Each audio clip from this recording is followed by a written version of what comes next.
It's time for another episode of I Am Northwest Arkansas, the podcast covering the intersection of business, culture, entrepreneurship, and life in general here in the Ozarks.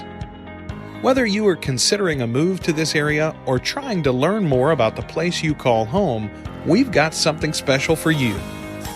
Without further ado, here's our fearless host, Randy Wilburn. What is going on? I am Northwest Arkansas. How are you guys doing this morning? Well, depending on when you're listening to this, it could also be afternoon, but I'm your host, Randy Wilburn, and I'm excited to be with you today for what I'm terming a special episode of the podcast. This wasn't planned. This time last week, if you had said, Randy, are you doing this episode? I would have said no, because things happen in life sometimes, and it requires you to pivot even at a moment's notice. And so I wanted to share a simple story with you about a family member that I just lost. I married a twin. Her name is Nicola. She has a twin sister named Nadine. And Nicole and I met in Boston, and we met at church, right? Where a lot of people meet, or at least some people do. But we met at church, and I took a liking to Nicola, and we eventually got married. But before we got married, Nicola's twin sister, who was dating a gentleman named Aaron, and they were college sweethearts. They had basically been dating since they entered school at Austin Peay there in Tennessee. And I can remember, getting the talk with Aaron early on before Nicole and I got married. And he was kind of telling me about his relationship with Nadine and how important she was to him. And, how much he was looking forward to making her life special. They had planned to get married, and they did get married, and I want to say they got married in October October of 2000. And the reason why I remember specifically when they got married is because my father had passed away, and we literally buried him one day. I was on a plane that night, and the next day Aaron and Nadine got married. And that's when the storybook romance started, right? I mean, they were already together, but that's as they continued to grow in their love for each other. And then 6 months later, boom, Nicole and I got married in 2001, and life was good. They were living in Atlanta. I happened to be living in Atlanta, so Nicole and I were there, and the twin sisters were together. And we both it was a race, right, to see who could start their family the fastest. Although we did take some time to be with each other. I'll never forget, we took a very memorable trip to Mobile, Alabama, and we went to Mobile the weekend before 9/11, and of course, those events changed everything for a lot of people. But that was a very, very special vacation that we had without kids. And so it was very memorable. And we did a couple of getaways like that as young couples do. And we just had a lot of fun. And I guess I'm saying all this to say that this past week I was on a business trip, and I got to my hotel early Thursday morning, and my wife called me, to tell me that my brother-in-law Aaron had heart attack. And I figured, okay, well, I know he'd had some heart issues before, and they were kind of dealing with it, so I didn't think a whole lot of it. And then unfortunately, my wife called me back 20 minutes later and said Aaron's dead. And everything in my body just stopped, and I was like, this can't be. I literally was talking to this guy a couple of hours before, as we were making plans to take our kids and do something special with them while our wives celebrated their shared 50th birthday, which was coming up in a couple of weeks, and we were all going to be together in Boston. Well, suffice it to say, that ain't happening because the good Lord needed a big angel and decided to call Aaron home. And I'm still in shock to this moment, but each day gets a little bit better as I think about his life. And so you'll have to indulge me. You'll have to indulge this moment of reflection, because it's the only way that I know how to reflect, is to talk about it, is to tell stories. And Aaron was bigger than life. He was 6'5". He played high school football at a high level. He got recruited. I want to say he did get a football scholarship to Austin Peay. So he was an outstanding football player, and just a bigger than life individual. Would literally give you the shirt off his back. And that's just who Aaron was. And so he was my brother-in-law. He was my brother. And I enjoyed being around him. We talked about a lot of different things. And, he was passionate about investing, and there was just so much that he was passionate about. But he was more than anything, he was passionate about helping people, which was why he ultimately got into being a social worker. And Aaron had a heart of gold. Every time I talked to him, I'm like, man, you are working hard, man, with those kids. He worked a lot with kids that came from single family homes, kids that had other social issues that they were struggling with, and Aaron would help them adjust. And he would tell me these stories about these kids and what they were going through. And I mean, he just had a heart of gold. He was always looking out for the kids. He was always looking out and making sure that even in the small instances where they had interactions with him, that they were extremely positive interactions.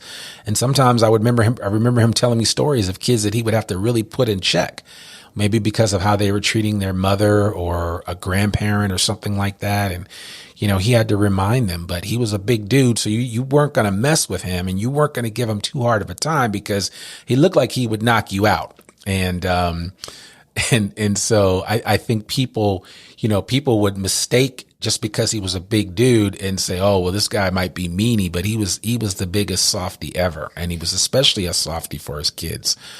And, my wife and I, we were the first ones out of the gate with a child. We had Joshua in 2005, and Aaron and Nadine had Sydney in 2000. Later on that year, they had Sydney. So they were about 7 months apart, our two oldest kids. And then the next year we had another child, Nathan, and then they had another child, Christian, beautiful boy with a great smile. And then we took a break. And Aaron and Nadine were like, what, we want to have a bunch of kids. And we were like, well, have at it. And so they added London to the mix, a beautiful young lady. And that's London with a Y-N. And then we had little Aiden, or the mayor, or Little Nugget, as so many know him as. But we had him in 2010. And then we just figured, okay, we're both set at 3. But Aaron and Nadine pushed one more out. They had little Zachariah, and just the cutest little kid ever. He was the cutest little baby with these twinkling eyes. And I said, okay, are you guys done now? And I think Aaron said, yeah, I'm not. I know we want one, but man, it's these kids are getting expensive. So they stopped at 4. We stopped at 3, and that was it. So the twin girls had 7 kids between them, which was great. And Aaron and I, we would revel in how fast these kids were growing up, and just the experiences having, a number of kids. We were both outnumbered. We were both playing zone as parents, right? We couldn't play man to man because we had more kids than we had hands. So we certainly enjoyed raising our families together. And, Aaron was just a special dude. He would, like I said earlier, he would give you the shirt off his back. And there was just always something, I don't know, it's hard to describe, but it's just always something about him. His countenance was always positive, no matter what he was going through or what he was dealing with. He lost his mom a couple of years ago, and he unfortunately had to bury his dad just 3 months ago. So he's dealt with a lot of loss in his life. And I think, for me, as I reflect now, and again, as I said, even at the time of recording this, I'm still in shock that he's no longer here. I keep thinking this is just a bad dream. I'm going to wake up and everything's going to be good. And we've got plans coming up in a couple of weeks when we all get together to celebrate the wife's 50th birthday. But that's not going to happen. And so now all I have are the memories. And I'm using this podcast as a way to kind of reflect some of those memories. And so I appreciate you indulging me in this particular episode. It's not specifically about Northwest Arkansas, although they did come to visit us here in Northwest Arkansas a couple of times, and the most recent time being last summer. And I took Aaron to Catfish Hole because my wife doesn't like Catfish Hole, but I love it, and so I only get to go there like on Father's Day. And whenever somebody comes in from out of town, and Aaron, I mentioned it to him, and he was like, "Oh man, I love catfish." And I knew he loved it. And so we went to Catfish Hole and we sat down, and man, we enjoyed those hush puppies and that catfish and just had a good conversation. And it wasn't always that we were together because of where we lived. And of course, the pandemic slowed things down, and I didn't see him as frequently over the last few years for obvious reasons. And so when they came and surprised us this past August of 2021, it was great. And we had them, they got an Airbnb in Fayetteville and just had an amazing time. And he was like, "Man, I got to come back again, and we're going to do this again." And, hopefully take advantage of some of the other things that are happening around here. Cause our kids just love being with each other. They are like brothers and sisters as opposed to being cousins. And I'm so thankful for that. And, it's just hard thinking about the fact that he's not going to be around to see those kids grow up. And, I know other people deal with this and deal with loss like that, but Aaron was 48 years old. He was young. I mean, I look at him as a peer. I mean, I have him by a couple of years, but I still looked at him as somebody that's around my age that, it could be me. I could have passed away. And so it just calls into question your own mortality when you have friends and people close to you and your generation die. It's one thing when you have a parent or a grandparent pass away, and that's an intergenerational loss. But when you have a generational loss or somebody that is your peer, it's a much different loss.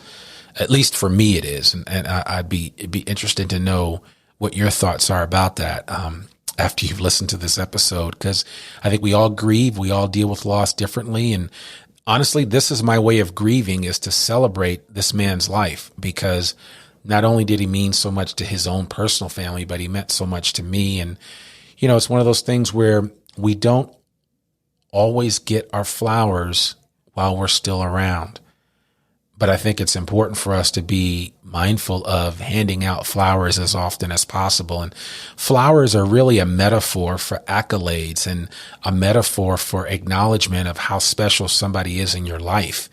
I've heard that often, right? It's like, man, it's a shame that people get so many great flowers and so many accolades and they were so amazing after you're dead. It's like, I can't hear that, but I'm doing the best that I can right now with what I have and the platform that I have to kind of just put out there in the world that, hey, you need to be handing out your flowers while your loved ones are alive. And while as much as I told Aaron how great of a man I thought he was, and, I loved how he led by example and really just loved up on his kids and just treated Nadine like the queen that she is. I wish I had said more. Honestly, I wish I had shared more. And, that opportunity will never come. I do believe I'll see him again. I believe in that we transcend this time and space and this body that we're in, and that while the body may physically go away, that we die, that the soul lives on. I really do believe that. And I know that I will see him again. I know because of the promises that I live on based on my Bible. And, I don't know where you fall within that. If you're a believer, if you're not, it's fine. I feel that way about my relationship with Aaron, that it will transcend this time, and that we will meet again. And so, and that we'll all be together again, the whole family, everybody, because, our time here on earth is really short. and you got to make the most of it. And so I think if nothing else, my own mortality, some of the things that I want to do in my life, I had to really think about that Thursday after processing the loss of Aaron and the fact that he was here 1 second and he's gone the next. And, it would be similar to losing somebody to a car accident that you would just talk to. And we know these things happen in life, right? And so, it never makes it easy. It really doesn't. But I just figured I would take some time to reflect on the life that this man led. And, I think we all deal with loss. We all deal with loss, and we all deal with grief in our own way. And so today I really want to encourage you, if nothing else, if you take nothing else away from this, is to cherish those that are around you that you really care about, and recognize that you can and you should make a difference in other people's lives to the point where they will miss you if you're gone. And I miss Aaron, and it's just really hard for me. And I will continue to keep him in my heart. And now I'm going to play a different role for his kids than I had originally planned to play, right? I was just going to be Uncle Randy. It's always cool to have Uncle Randy because, when the kids are, when the kids are acting up or, whatever, it's like, Uncle Randy gets the best part of it, right? He doesn't have to discipline and all this other stuff. I mean, I would discipline a kid, don't get me wrong, but now I gotta kind of do all of that, right? And still love up on them and make sure that they've got what they need. And now I have 7 kids to focus on beyond just 3. I mean, don't get me wrong. They were on, I pray for them every day. I love those kids as if they're my own, but now I have to step up my game. So y'all pray for me because, I went from 3 kids to 7. I've got to be intentional about staying in touch with them on a regular basis. I've got to do things that I wouldn't have necessarily had to do because they have their father, and now they don't have their father. They have their mother still, but they don't have their father. And so, a lot of times when loss comes about, it causes us to have to rise up to a whole different level of responsibility, whatever that might be. And I'm sure some of you can identify with that. And, I would just encourage you to fight the good fight through it, even when you are down or you're struggling. When trying to care for loved ones that maybe somebody else would have normally been caring for, but because they're no longer here, you have to step in and fill that void. And, it's going to be a tough one. That's for sure. And, I always think about Aaron. It's like, because Aaron was such a tall guy, I'm 6'2", but he's 6'5". So, he was definitely taller than me. And I used to call him Big Mike. And I got it from watching the movie Bad Boys. And there was a scene in the movie where Will Smith and Martin Lawrence were talking about this guy called Big Mike Lowry. And the way they said it was really funny. And so back in the day when that movie first came out, that's what I said. I started calling him Big Mike Lowry. And so I would call him Big Mike all the time. Whenever he would call, I'd be like, hey, what's up, Big Mike? How are you? And then I think we also picked up another name for him, Aaron. and that was from the Key and Peele, substitute teacher skit on YouTube. If you've never seen it before, you've got to see it. And there is a student in there and his name is Aaron, but the substitute teacher mispronounces his name and calls him Aaron. And I thought that was funny. And so, Aaron was always either Big Mike or Aaron to us. And we loved that, having fun with his name. And, it was just an endearing thing. And, he always took it and laughed and enjoyed it. So I'll miss saying that. Anytime I'll see that skit or anytime I see Bad Boys, I'll be thinking about him as well. But, needless to say, as I said before, he's got 4 kids. He's got a wife. And I'm just going to do all I can to love up on them and be the best uncle that I can be for them. So again, those of you that listen to this that pray, please pray for me. Those of you that listen to this that meditate, please meditate for me. Think good thoughts, send light my way, do whatever you need to do, because I will take it all, because I'm hurting right now. And it's just kind of the way that it is. And I apologize. Well, I don't apologize, but I'm sorry that this isn't a normal episode of the podcast. It's just, I have 175 other episodes that you could listen to if you're trying to learn something more about Northwest Arkansas. I just figured I would be a little raw today and reflect on the life of a person that meant the world to me, that's no longer here and was taken too soon, at least in my estimation. But clearly God had plans and just needed a big old angel to handle some of his business. So with that said, I'm not going to question God's plans, because they are what they are. And I do know that I'll see my brother at another time. So I appreciate you guys listening to this special episode of the I Am Northwest Arkansas podcast. I'm your host, Randy Wilburn, and we'll be back with some regularly scheduled programming. As I said, we've got a couple of episodes coming up that are going to be the best of episodes over the next couple of weeks as I go spend some time with family up in Boston. And then I'll be back, and I've got some stuff in the hopper that I can't wait to share with you in July, and I think you're going to really enjoy it.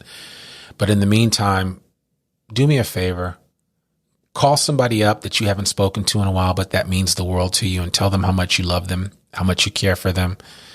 If you're married, hug your spouse, your significant other, your life partner. If you've got kids, hug up on them. If you've got parents that are still alive, hug up on them. If you have friends or coworkers, without it being super weird, hug up on them responsibly and tell them how much they mean to you, because life is short, folks, and you are here one day and gone the next. And trust me when I say this, even if you live to be 104, it's coming for all of us.